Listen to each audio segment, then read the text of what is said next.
પ્રકરણની શરૂઆતમાં આપણે દાખલાથી કરશું. અહીં બળ સદિશ આપેલ છે.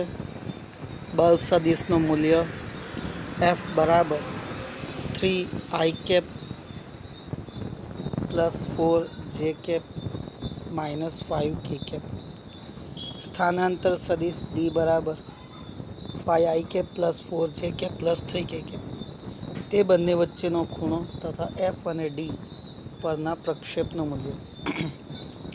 પ્રક્ષેપનું મૂલ્ય આપણે આગળ બી જોઈ ગયા છે કે જ્યારે પ્રક્ષેપના મૂલ્યની વાત આવે ત્યારે આપણે ધ્યાન આપવું કે કોનો પ્રક્ષેપ શોધવો છે.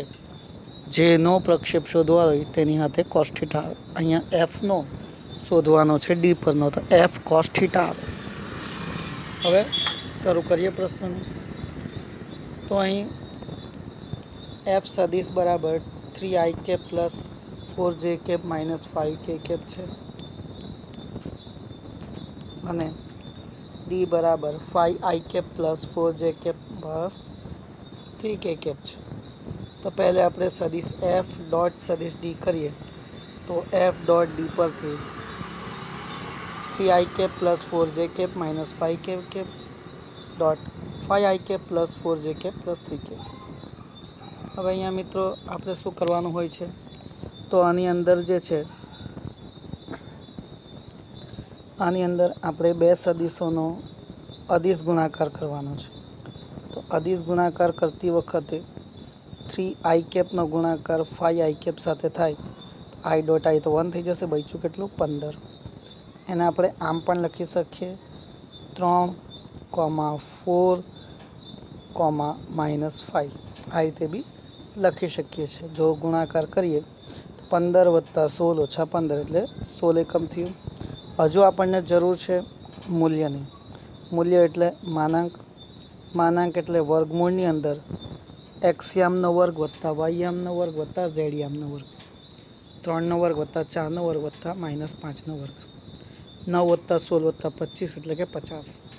તે રીતે દીનું મૂલ્ય એટલે 5i cap plus 4j cap plus 3k cap, 5નો વર્ગ વત્તા 4નો વર્ગ વત્તા 3નો વર્ગ, 25 + 16 + 9 એટલે કે √50. આમ F ડોટ D પરથી આપણે હવે cos થીટાનું એટલે કે ખૂણો શોધી શકીએ છીએ. તો ખૂણો માટે cos થીટા બરાબર સદિશ F ડોટ સદિશ D છેદમાં Fનું મૂલ્ય Dનું મૂલ્ય. તો 16 છેદમાં વર્ગમૂળમાં 50 વર્ગમૂળ 50 વર્ગમૂળ 50 વર્ગમૂળ 50 એટલે 50. 16ના છેદમાં 50 એટલે 2 વડે જો ઉપર ગુણો તો 16 દુ 32, 32ના છેદમાં 100 એટલે 3.2 થયા. તો cos થીટા બરાબર 3.2 અથવા આટલું રાખો તો બી ચાલે. તો ખૂણાનું મૂલ્ય થીટા બરાબર cos ઇનવર્સ ઓફ 16/50 અથવા 3.5. ચાલો હવે Fનો D પરનો પ્રક્ષેપ તો આપણે કહીએ છીએ F cos થીટા. F છે √50 અને cos થીટાનું મૂલ્ય એટલે કે થીટાની કિંમત જો અહીંયા મૂકીએ આપણે તો 0.32 જેવી થશે. તો એના પરથી આપણને એનો આન્સર મળે છે 2.263 એટલે કે Fનો D પરનો પ્રક્ષેપ F cos થીટાનું મૂલ્ય 2.263 ન્યૂટન જેટલું હશે. તો નોંધી લઈએ પ્રશ્ન.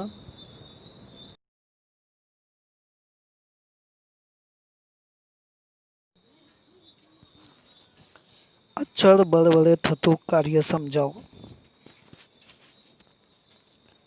અચળ બળ પદાર્થ પર લાગતા બળનું મૂલ્ય અને દિશા ગતિ દરમિયાન અચળ રહે તો તેવા બળને અચળ બળ કહે છે. મતલબ જે બળ આપી રહ્યા છે તે બદલાતું ન હોય. સપોઝ એક બ્લોક છે ને એક બ્લોકને એક વ્યક્તિ બળ આપી રહ્યો છે, પહેલેથી લઈને છેલ્લે સુધી એ જ વ્યક્તિ બળ આપે છે, તો એ અચળ બળ કહેવાય.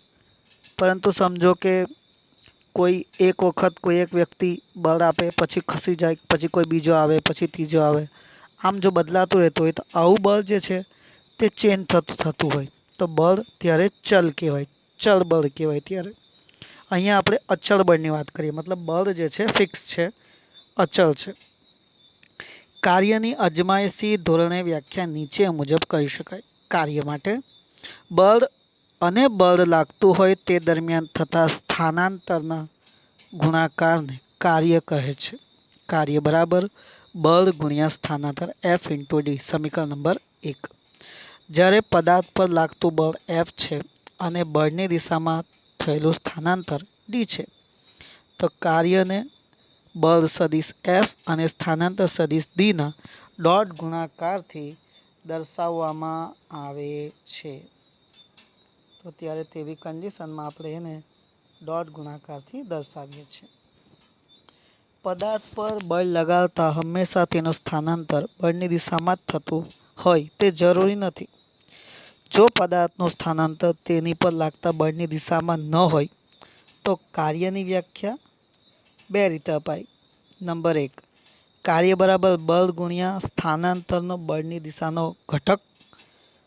બીજી, કાર્ય બરાબર બળનો સ્થાનાંતરની દિશામાં ઘટક ગુણ્યા સ્થાનાંતર.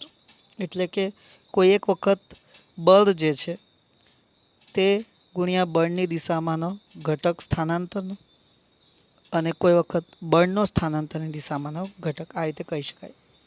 આગળ ચાલીએ તો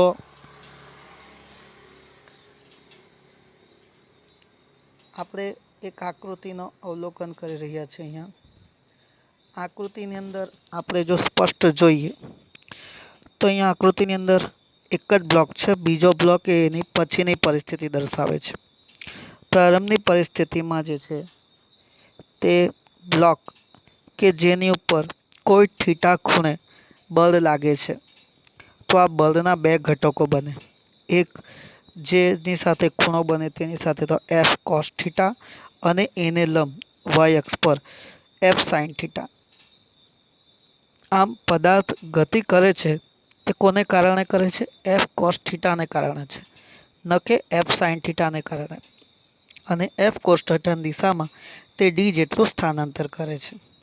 સ્થાનાંતર D માટે બળ F પૂરેપૂરો જવાબદાર નથી. આ માટે આકૃતિમાં બતાવ્યા મુજબ બળના ઘટકો બે લઈ શકાય.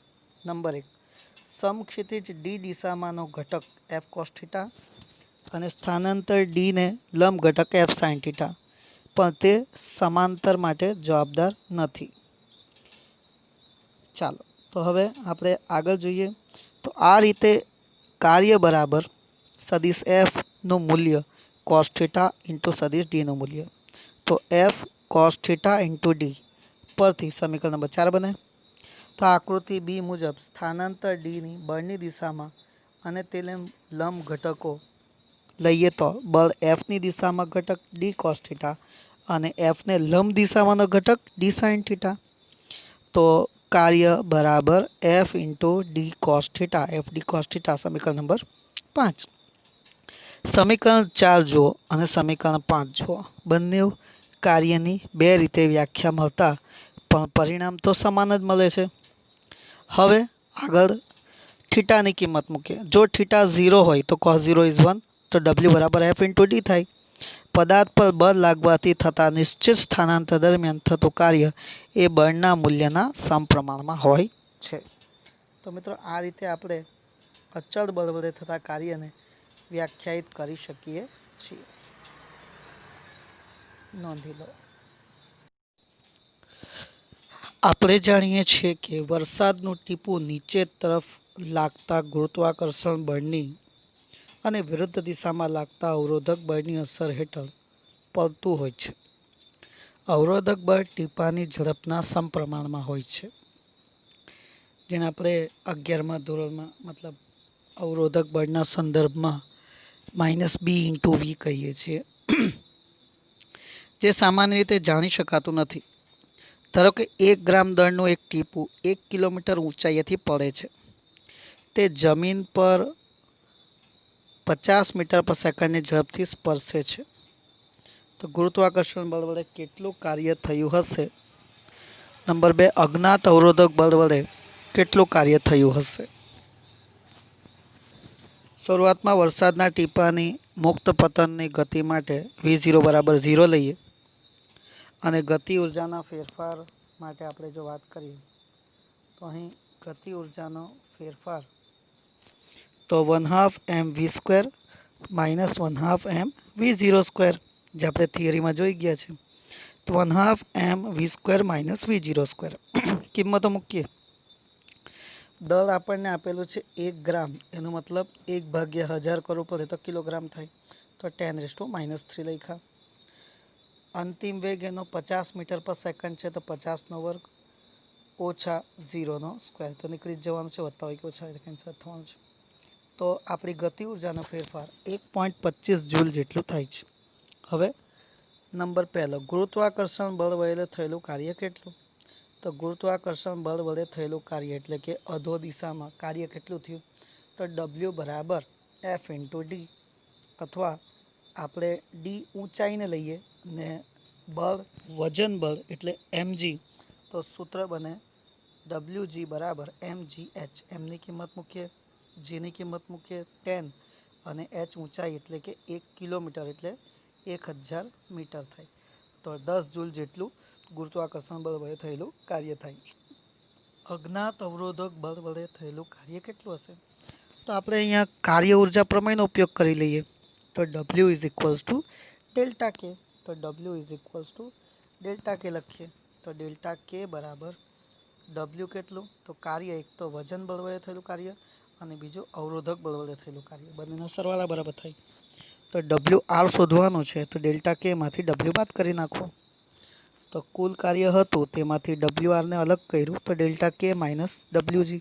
1.25 ઓછા 10, તો માઇનસ 808.75 જૂલ અવરોધક બળે થયેલું કાર્ય, જે વિરુદ્ધ દિશામાં હોવાથી ઋણ તરીકે દર્શાવેલું છે. આમ અવરોધક બળ વડે થતું કાર્ય ઋણ છે, તેથી અવરોધક બળની વિરુદ્ધ દિશામાં વરસાદના ટીપાનું સ્થાનાંતર થાય છે. નોંધી લો. અચળ બળ વડે થતું કાર્ય સમજાવો. અચળ બળ પદાર્થ પર લાગતા બળનું મૂલ્ય અને દિશા ગતિ દરમિયાન અચળ રહે, તો તેવા બળને અચળ બળ કહે છે. મતલબ જે બળ આપી રહ્યા છે તે બદલાતું ન હોય. સપોઝ એક બ્લોક છે ને એક બ્લોકને એક વ્યક્તિ બળ આપી રહ્યો છે, પહેલેથી લઈને છેલ્લે સુધી એ જ વ્યક્તિ બળ આપે છે, તો એ અચળ બળ કહેવાય. પરંતુ સમજો કે કોઈ એક વખત કોઈ એક વ્યક્તિ બળ આપે, પછી ખસી જાય, પછી કોઈ બીજો આવે, પછી ત્રીજો આવે, આમ જો બદલાતું રહેતું હોય તો આવું બળ જે છે તે ચેન્જ થતું હોય, તો બળ ત્યારે ચલ કહેવાય, ચળ બળ કહેવાય. ત્યારે અહીંયા આપણે અચળ બળની વાત કરીએ, મતલબ બળ જે છે ફિક્સ છે, અચળ છે. કાર્યની અજમાયશી ધોરણે વ્યાખ્યા નીચે મુજબ કહી શકાય. કાર્ય માટે બળ અને બળ લાગતું હોય તે દરમિયાન થતા સ્થાનાંતરના ગુણાકારને કાર્ય કહે છે. કાર્ય બરાબર બળ ગુણ્યા સ્થાનાંતર F × D. સમીકરણ નંબર 1. જ્યારે પદાર્થ પર લાગતું બળ F છે અને બળની દિશામાં થયેલું સ્થાનાંતર D છે, તો કાર્યને બળ સદિશ F અને સ્થાનાંતર સદિશ D ના ડોટ ગુણાકારથી દર્શાવવામાં આવે છે. તો ત્યારે તેવી કન્ડિશનમાં આપણે એને ડોટ ગુણાકારથી દર્શાવીએ છીએ. પદાર્થ પર બળ લગાવતા હંમેશા તેનું સ્થાનાંતર બળની દિશામાં જ થતું હોય તે જરૂરી નથી. જો પદાર્થનું સ્થાનાંતર તેની પર લાગતા બળની દિશામાં ન હોય તો કાર્યની વ્યાખ્યા બે રીતે અપાય. નંબર 1, કાર્ય બરાબર બળ ગુણ્યા સ્થાનાંતરનો બળની દિશાનો ઘટક. બીજી, કાર્ય બરાબર બળનો સ્થાનાંતરની દિશામાં ઘટક ગુણ્યા સ્થાનાંતર.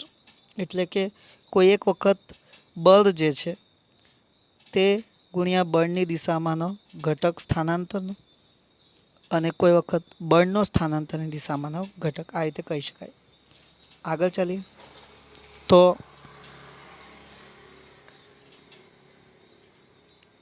આપણે એક આકૃતિનો અવલોકન કરી રહ્યા છીએ. અહીંયા આકૃતિની અંદર આપણે જો સ્પષ્ટ જોઈએ તો અહીંયા આકૃતિની અંદર એક જ બ્લોક છે, બીજો બ્લોક એની પછીની પરિસ્થિતિ દર્શાવે છે. પ્રારંભની પરિસ્થિતિમાં જે છે તે બ્લોક કે જેની ઉપર કોઈ થીટા ખૂણે બળ લાગે છે, તો આ બળના બે ઘટકો બને. એક જેની સાથે ખૂણો બને તેની સાથે તો એફ કોસ થીટા અને એને લંબ વાય અક્ષ પર એફ સાઇન થીટા. આમ પદાર્થ ગતિ કરે છે તે કોને કારણે કરે છે? એફ કોસ થીટાને કારણે છે, ન કે એફ સાઇન થીટાને કારણે. અને એફ કોસ થીટાની દિશામાં તે ડી જેટલું સ્થાનાંતર કરે છે. સ્થાનાંતર ડી માટે બળ એફ પૂરેપૂરો જવાબદાર નથી. આ માટે આકૃતિમાં બતાવ્યા મુજબ બળના ઘટકો બે લઈ શકાય.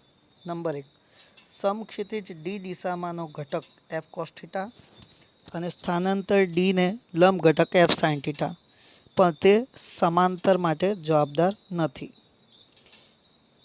ચાલો તો હવે આપણે આગળ જોઈએ. તો આ રીતે કાર્ય બરાબર સદિશ એફ નું મૂલ્ય કોસ થીટા ઇન્ટુ સદિશ ડી નું મૂલ્ય. તો F cos theta into D પરથી સમીકરણ નંબર 4 બને. તો આકૃતિ બી મુજબ સ્થાનાંતર ડીની બળની દિશામાં અને તેને લંબ ઘટકો લઈએ તો બળ એફની દિશામાં ઘટક ડી કોસ થીટા અને એફને લંબ દિશામાંનો ઘટક ડી સાઇન થીટા. તો કાર્ય બરાબર F into D cos theta, F D cos theta, સમીકરણ નંબર 5.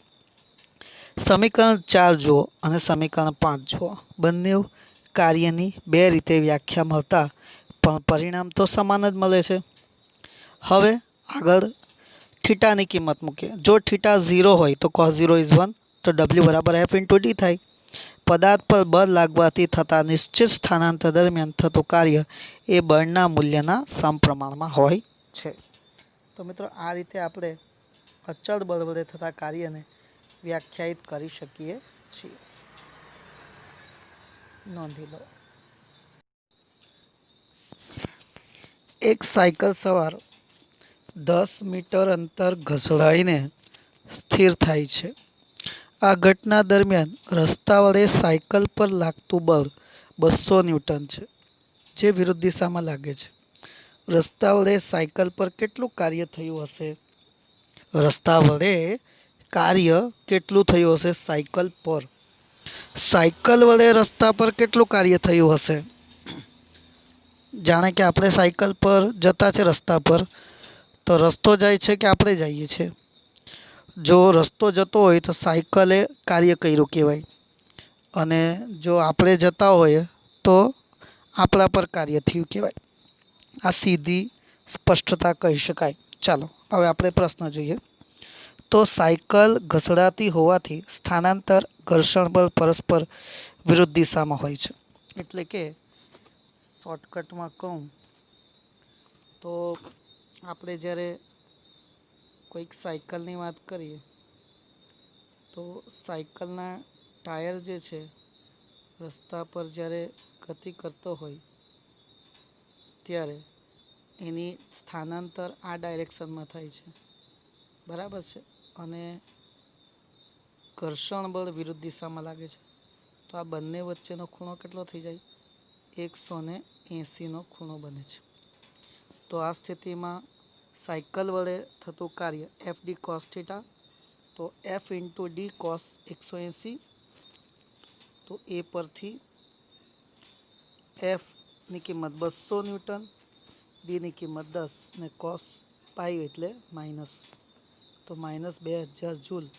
આ કાર્ય ઋણ છે જે સાયકલની ગતિ ઉર્જામાં ઘટાડો સૂચવે છે. એટલે કે સાયકલ વડે થતું કાર્ય. ન્યૂટનના ગતિના ત્રીજા નિયમ પરથી સાયકલ રસ્તા પર 2000 ન્યૂટન બળ લગાડે છે, પણ આ બળ વડે રસ્તાનું કોઈ સ્થાનાંતર થતું નથી. તેથી પરિણામી બળ કેટલું થઈ જવાનું? cos 0, કેમ કે રસ્તો તો તાનો તાજ છે, રસ્તો ખસ્યો નથી, એનો કોઈ ખૂણો નહીં બને, તો સ્થાનાંતર તો 0 થયું.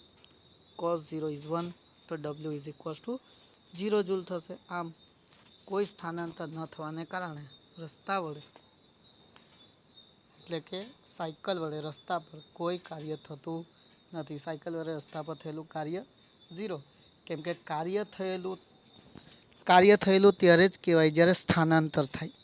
સપોઝ તમે દિવાલ પર જોરથી લાત મારો અને દિવાલ જો ખસે નહીં તો કાર્ય થયું કહેવાય? ના થયું કહેવાય. હા, દિવાલ તૂટી પડે તો કાર્ય થયું કહેવાય. ઉદાહરણ ચોથાની વાત કરીએ છીએ. લશ્કરી કવાયતમાં પોલીસ અધિકારી 50 ગ્રામ દળની બુલેટ એટલે કે ગોળીને 200 મીટર પર સેકન્ડની ઝડપે 2 સેન્ટીમીટર જાડાઈના પાટિયામાં ફૂંપે છે. હવે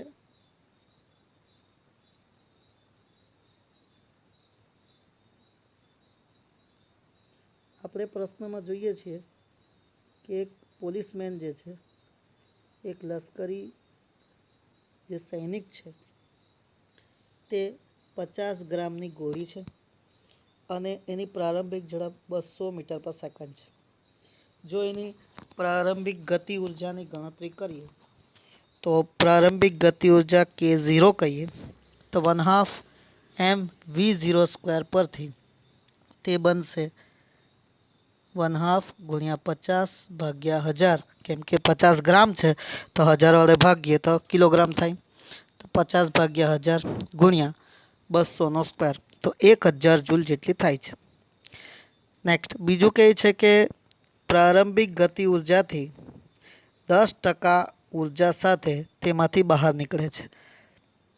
તો અંતિમ ગતિ ઉર્જા જો જાણવી હોય તો તે પ્રારંભિક ગતિ ઉર્જાના 10% છે. એટલે કે જો પ્રારંભિક ગતિ ઉર્જા 1000 જૂલ છે તો 1000 ગુણ્યા 10% કરીએ તો 1000 ગુણ્યા 10% કરીએ તો 1000 ગુણ્યા 10 ભાગ્યા 100, 0 0 કેન્સલ, તો આશરે કેટલી થઈ જશે? 200 જેટલી થશે, સોરી 100 જેટલી થશે. હવે પ્રશ્ન એ છે કે અંતિમ ગતિ ઉર્જા માટે બુલેટની અંતિમ ઝડપ કેટલી થશે? તો ગતિ ઉર્જાનું સૂત્ર મૂકી દઈએ 1/2 mv² પરથી. હવે 1/2 નો 2 ને પેલી બાજુ મોકલી દઈએ ગુણ્યા 100 ભાગ્યા m. તો vf બરાબર 200 ભાગ્યા m. m કેટલો છે? 50 ભાગ્યા 1000 એટલે કે 0.05. તો 40 એટલે કે 4 ગુણ્યા 1000, 40નું વર્ગમૂળ 6.32, 100નું વર્ગમૂળ 10 એટલે 63.24 મીટર પર સેકન્ડ જેટલું એની ઝડપ હશે. ઝડપમાં થતો ઘટાડો 68% છે પણ 90% તો નથી. આમ કહી શકીએ કે જ્યારે કોઈ બુલેટમાંથી એટલે કે જ્યારે કોઈ ગનમાંથી બુલેટ છૂટી પડે છે, લાકડામાં ખૂટે છે, ત્યારે તેની ઝડપમાં ઘટાડો થાય છે. ઓકે, નોંધી લો. હવે જેમ આપણે અચળ બળ વડે થતા કાર્યની વાત કરી તે જ રીતે હવે આપણે એક પરિમાણમાં ચલ બળ વડે થતા કાર્યની વાત કરીશું. આપણે આગળ વાત કરી તે પ્રમાણે અચળ બળ એટલે કન્ટિન્યુઅસ બળ જે છે સરખું જ લાગતું હોય, અને ચલ બળ એટલે અહીંયા બળના અંદર ફેરફાર થતો હોય. જે આપણે આકૃતિમાં જોઈ શકીએ છીએ કે અહીંયા જુદા જુદા સમયે બળના મૂલ્ય ચેન્જ થાય છે. ચલ બળ એટલે જે બળ પદાર્થની ગતિના સ્થાન પર કે સમય પર કે બંને પર આધાર રાખે તે. અચળ બળ જવલ્લે જ જોવા મળે છે. મોટાભાગે ચલ બળ સાથે જ કામ પડે છે. એટલે કે એવું તો શક્ય જ નહીં મળે. કેમ? કારણ કે અચળ બળ વડે કંઈક કાર્ય થતું હોય તો કન્ટિન્યુઅસ તો બળ સરખું નહીં લાગે ને. કોઈ વખત બળ વધારે લાગે, કોઈ વખત બળ ઓછું લાગે. સમજો કે આપણે આગળના ઉદાહરણમાં કીધું કે એક વ્યક્તિ કોઈ પદાર્થને ધક્કો મારી રહ્યો છે ને એકલો એ જ મારે છે, તો શું એવું શક્ય છે કે એ વ્યક્તિનું દર વખતે બળ સરખું જ હશે? એક જ આપે છે એનો મતલબ એ છે કે શરૂઆતમાં જેટલું બળ લાગે છે તેટલું જ પછી બી લાગે છે? ના. શરૂઆતમાં એ જોરથી બી આપી શકે કેમ કે થાકેલો ના હોય, અને પછી આગળ જતાં એ થાકી જાય છે તો હવે બળ ઓછું બી આપી શકે છે. આમ આવું શક્ય ઓછું જ છે કે બળ સરખું લાગે. આમ જનરલી આપણે ચલબળ વડે જ કાર્ય કરવું પડે છે. એ માટે એક પરિમાણમાં ચલબળનો એફએક્સ વિરુદ્ધ સ્થાન એક્સનો આલેખ દર્શાવેલો છે. આલેખનું અવલોકન કરીએ. તમે આલેખમાં જોઈ શકો છો કે અહીંયા એને આલેખ નીચે ઘેરાતો પ્રદેશ છે એને લંબચોરસ ટુકડાઓમાં વહેંચેલો છે, એટલે કે ક્ષેત્રફળમાં વહેંચેલો છે. કેમ કે આપણે જાણીએ છીએ કે બળ વિરુદ્ધ અંતરના આલેખ નીચેનું ક્ષેત્રફળ દર્શાવે છે. તો આ ક્ષેત્રફળના જુદા જુદા ભાગ કરેલા છે. જો સ્થાનાંતર ડેલ્ટા એક્સ સૂક્ષ્મ લઈએ તો આ સૂક્ષ્મ સ્થાનાંતર દરમિયાન બળ એફએક્સ ને લગભગ અચળ ગણી શકાય. એફએક્સ વિરુદ્ધ ડેલ્ટા એક્સનો આલેખ નીચેના ક્ષેત્રફળથી મળે છે. આમ જો આપણે થોડા સ્થાનાંતર માટે બળ જોશું તો એ લગભગ સરખું જ જેવું હોય છે, નજીકનું. અનુક્રમે આવતા લંબચોરસના ક્ષેત્રફળનો સરવાળો કરતાં કુલ કાર્ય મળે છે. એટલે કે જો આપણે એનો સંકલન કરીએ, એનો આપણે સિગ્મા કરીએ, એટલે કે સિગ્મા એટલે સરવાળો કરીએ એફએક્સ ઇન્ટુ ડેલ્ટા એક્સ, તો આ સરવાળો પ્રારંભની સ્થિતિ xi થી અંતિમની સ્થિતિ xf, ઇનિશિયલ એટલે i અને ફાઇનલ એટલે f. જો સ્થાનાંતરના મૂલ્યો શૂન્યથી નજીકના ક્રમના લેવામાં આવે તો સરવાળાના પદોની સંખ્યા અનંત બને છે અને આ સરવાળાનું મૂલ્ય આલેખ નીચેના ક્ષેત્રફળના મૂલ્ય જેટલું બને છે. સમગ્ર માર્ગ માટે થયેલું કાર્ય w બરાબર limit delta t tends to 0 fx sigma fx into delta x બની જશે ઇન્ટિગ્રેશન xi થી xf fx f of x dx, અને સંકલન કહેવાય છે. તો ઇન્ટિગ્રેશન fx dx થશે. આમ જ્યારે ડેલ્ટા એક્સ શૂન્યને અનુલક્ષીએ ત્યારે આ સરવાળો એટલે કે ચલ બળ વડે થતા કાર્ય માટે બને છે. બળ સ્થાનાંતર પરના નિયત સંકલન વડે દર્શાવી શકાય છે. આમાં કેવું છે કે બે સંકલનના બે પ્રકાર છે. અનિયત સંકલન કે જેની અંદર આવું લિમિટ નહીં આવે, 0 થી 1, xi થી xf, vi થી vf એવું નહીં આવે, તો તે અનિયત સંકલન કહેવાય. અને જેમાં આવું આવે, લિમિટ આવે xi થી xf, vi થી vf એવું, t થી t0 થી t1, તો તે બધા નિયત સંકલન કહેવાય છે. મેથ્સવાળાને આગળ કામ લાગશે એ વસ્તુ, તો નોંધી લઈએ. રેલવે પ્લેટફોર્મની ખરબચડી સપાટી પર એક બહેન પતરાની પેટે ખસેડે છે. તેણી 10 મીટર અંતર સુધી 100 ન્યૂટન બળ લગાડે છે. ત્યારબાદ થાકીને માત્ર વધતા તેમણે એટલે કે એને થાક લાગી ગઈ, તો પછી બળ રેખીય રીતે ઘટીને 50 ન્યૂટન થઈ ગયું. પહેલે જોશમાં ખેંચી ગયા 100 ન્યૂટનથી અને પછી બળ ઘટી ગયો 50 ન્યૂટન. પતરાની પેટીએ કાપેલું કુલ અંતર 20 મીટર છે. પહેલેથી 10 મીટર કાપતા પછી 10 એટલે મતલબ શરૂઆતનું 10 મીટર એને 100 ન્યૂટન બળથી અને બાકીનું 10 મીટર જે છે તે 50 ન્યૂટનથી ખસેડેલ છે. 50 ન્યૂટન જેટલા ઘર્ષણ બળ વિરુદ્ધ સ્થાનાંતર દર્શાવતો આલેખ દોરો. બંને બળો વડે 20 મીટર અંતર સુધીમાં થયેલ કાર્ય શોધો. અહીંયા સમયની તો કોઈ વાત નથી કરી, ખાલી બળ અને સ્થાનાંતરની જ વાત છે. તો આલેખ દોરવાનો છે એનો, તો એનો આલેખ બળ વિરુદ્ધ સ્થાનાંતરનો તો આપણે y અક્ષ પર માપ લેશું 0, 50, 100 એ રીતે, અને સ્થાનાંતરનું માપ લેશું 0 થી 10 મીટર, 20 મીટર એ રીતે. તો આપણો આલેખ જે છે કંઈક આ પ્રમાણેનો આવશે. આલેખમાં આપણે જોઈ શકીએ છીએ બિંદુ આપેલા છે, એ થી બી જોઈ શકીએ છીએ 100 મીટર અને તે માટે કાપેલું અંતર 10 મીટર સી બિંદુ સુધી. પછીના ઘટાડો દર્શાવેલો છે આપણે, એટલે 100 થી હવે થઈ ગયું 50 અને કાપેલું અંતર 20 મીટર છે, અને આપણે આ બધાને દર્શાવેલું છે. હવે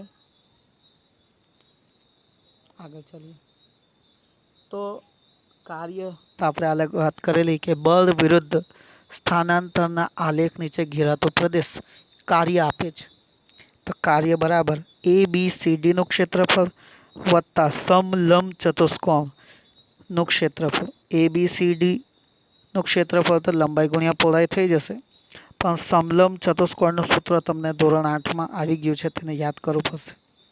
તો 1/2 CD પ્લસ EI દેખાય છે, એટલે કે CD એ સામેની બાજુ અને EI જે છે તે એની સામેની બાજુ. તો બંનેનો ગુણાકાર કરવાનો, બંનેનો સરવાળો કરવાનો ને ગુણ્યા DI કરવાનો, એટલે કે જે નીચેની સપાટી છે તે. તો એના પરથી આપણને મળશે એનું કાર્ય. તો મુખ્ય કિંમત AD ની કિંમત 10, AB ની કિંમત 100, CD ની કિંમત 100, EI ની કિંમત 50.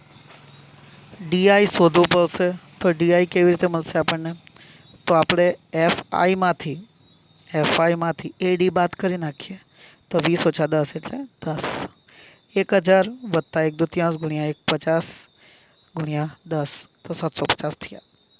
તો કુલ 1000 વત્તા 750 એટલે 1750 જૂલ કાર્ય થયું કહેવાય. હવે આપણે જોઈએ કે અહીંયા આ કેમ એનું બળ ઘટી ગયું? કેમ કે ઘસેડાય છે ને, એટલે એને ઘર્ષણ બળ લાગે છે. તો ઘર્ષણ બળ વડે થયેલું કાર્ય કેટલું? તો ઘર્ષણ બળ વડે થતું કાર્ય આપણે ગણી શકીએ કે જ્યારે 100 ન્યૂટન બળ લગાવતી હતી 10 મીટર અંતર કાપ્યું ત્યારે નહીં, પરંતુ જ્યારે એનું બળ ઘટી ગયું ત્યારે એ બળ ઘર્ષણ બળનું છે. 100 ન્યૂટન લગતા હતા તેની જગ્યાએ 50 લગાવ્યા તો 50 કાં ગયું? 50 એનું ઘર્ષણમાં જતું રહ્યું. તો -50 ગણીએ, કેમ કે ઘર્ષણ બળની દિશા જે છે વિરુદ્ધમાં હોય છે, તો આપણે એને -50 લઈશું ગુણ્યા કાપેલું અંતર 20. તો -1000 જૂલ બળ અક્ષની ઋણ બાજુએ હોવાથી ક્ષેત્રફળ આપણને અહીંયા ઋણ મળે છે.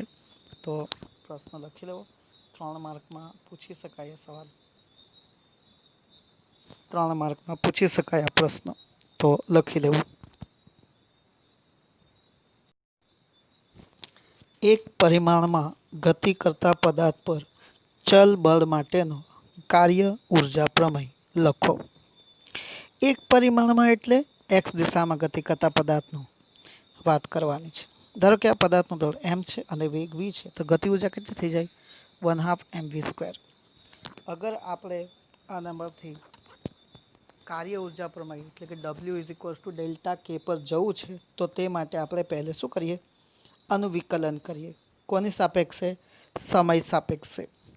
તો સમય સાપેક્ષે વિકલન કરીએ તો kનું dk/dt થશે, એટલે કે t સાપેક્ષે વિકલન કરેલ છે. તો 1/2 mv² નું બી d/dt કરવું પડે. તો m તે તો અચળ રાશિ છે, તો m તો બહાર નીકળી આવે 1/2 m બાર. v² નું શું થશે? v² નું 2v અને v નું dv/dt. હવે dv/dt એટલે તો આપણને ખબર જ છે, એને શું કહેવાય? પ્રવેગ. તો બહીનું સમીકરણ dk/dt બરાબર m dv/dt ઇન્ટુ v. તો m a v. m એટલે તો ખબર ને, ફાધર ઇક્વલ ટુ માં, તો m એની જગ્યા પર કેપિટલ F. અને v એટલે તો dx/dt થાય. હવે dt બંને તરફથી કેન્સલ કરું તો dk બરાબર f ઇન્ટુ dx. હવે આનું સંકલન કરી નાખીએ. કોની સાપેક્ષે? તો ગતિ ઉર્જા પ્રારંભથી એટલે કે ki થી kf અને સ્થાન xi થી xfના અંતરાલમાં સંકલન લેતા. તો આકૃતિ જોઈ શકો છો તમે. અહીં આપણે કરીએ છીએ સંકલન. તો સંકલનની અંદર ki થી kf dk = xi થી xf f ઇન્ટુ dx. હવે આપણે ખબર જ છે dk નું શું થઈ જાય? k. dk નું k થાય અને f dx નું, f તો અચળ છે તો ઇન્ટિગ્રેશન dx નું x થઈ જાય. તો અંતિમ માઇનસ પ્રારંભિક, તે જ રીતે kf - ki લખાય. તે જ રીતે dx નું x થયું તો xf - xi, અંતિમ સ્થાન માઇનસ પ્રારંભિક સ્થાન. આના પરથી આપણે xf ને ડેલ્ટા x લખીએ અને ગતિ ઉર્જાનો ફેરફાર એને ડેલ્ટા k લખીએ. તો f ઇન્ટુ dx એટલે તો આ બરાબર તો કાર્ય થઈ ગયું. તો શું લખાશે? જે ચલ બળ માટેના કાર્ય ઉર્જા પ્રમેય ડેલ્ટા k બરાબર w જેવું થઈ છે. કાર્ય ઉર્જા પ્રમેય એ ન્યૂટનના ગતિના બીજા નિયમની બધી જ માહિતી આપતું નથી. કાર્ય ઉર્જા પ્રમેય એ ન્યૂટનના બીજા નિયમનું સંકલન સ્વરૂપ છે. કાર્ય ઉર્જા પ્રમેયમાં ચોક્કસ સમયગાળામાં સંકલન કરવામાં આવે છે. તેથી ન્યૂટનના બીજા નિયમમાં દર એક સમયની ઘટનાનું સંકલન થતું હોવાથી તે માહિતી સ્પષ્ટ રીતે મળતી નથી. ન્યૂટનનો બીજો નિયમ સદિશ સ્વરૂપે છે, જ્યારે કાર્ય ઉર્જા પ્રમેય અદિશ સ્વરૂપે છે. તો આ રહ્યું એક પરિમાણમાં ગતિ કરતા પદાર્થ પર ચલ બળ માટેના કાર્યનું ઉર્જા પ્રમેય. નોંધી લો.